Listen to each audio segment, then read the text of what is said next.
మాట్లాడుతుంటే ఏసీబీ గారు ఏం మాట్లాడుతున్నారండి, హైలైట్ అవడానికి మాట్లాడుతున్నారా అని అంటున్నారు. ఏ రోజు నేను రోడ్డు మీదకి రాలా.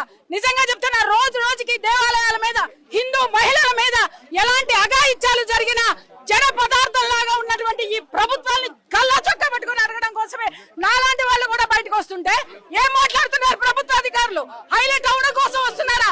ఈ పోరగాళ్ళు ఇచ్చేటటువంటి హైలైట్ కోసం మేము వచ్చామా? అతి దీనమైన హీనమైన స్థితిని మనమే, మన హిందువులమే ఈ గతి అమ్మవారికి పట్టించాం. సిగ్గుపడాలి మనం హిందువులు అని చెప్పుకోవడానికి. నిజంగా సిగ్గుపడాలి. పసుపు కుంకుమ కాపాడేటటువంటి అమ్మవారికే గతి లేదంటే రేపు పొద్దున నీ పసుపు కుంకాలకి ఏం గ్యారంటీ ఉంటుంది? ఇవాళ పోలీసులు ఎంత దౌర్జన్యంగా మాట్లాడారు, ఎంత హేళనగా మాట్లాడారు. నేను ఒక హిందూ స్త్రీ ప్రతినిధిగా నేను ఇక్కడికి వచ్చాను. అరే ఆడవాళ్ళని పంపించండి అని మాట్లాడితే ఎంత ఘోరంగా మాట్లాడారు. మరి అమ్మవారిని ఏ స్థితిలో పలుగులు పెట్టి కొట్టి ఉంటారు.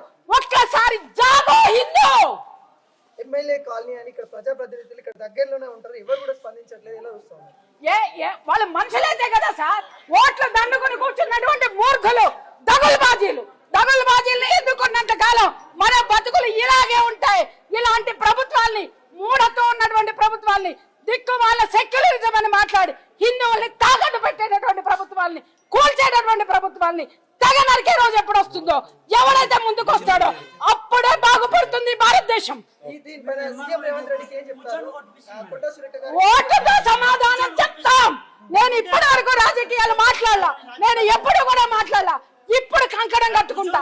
ప్రతి ఒక్క హిందువుని జాగృతం చేస్తా, ప్రతి ఒక్క హిందూ స్త్రీని జాగృతం చేస్తా. ఓటుతో బుద్ధి చెప్పకపోతే అప్పుడు మాట్లాడతా నేను.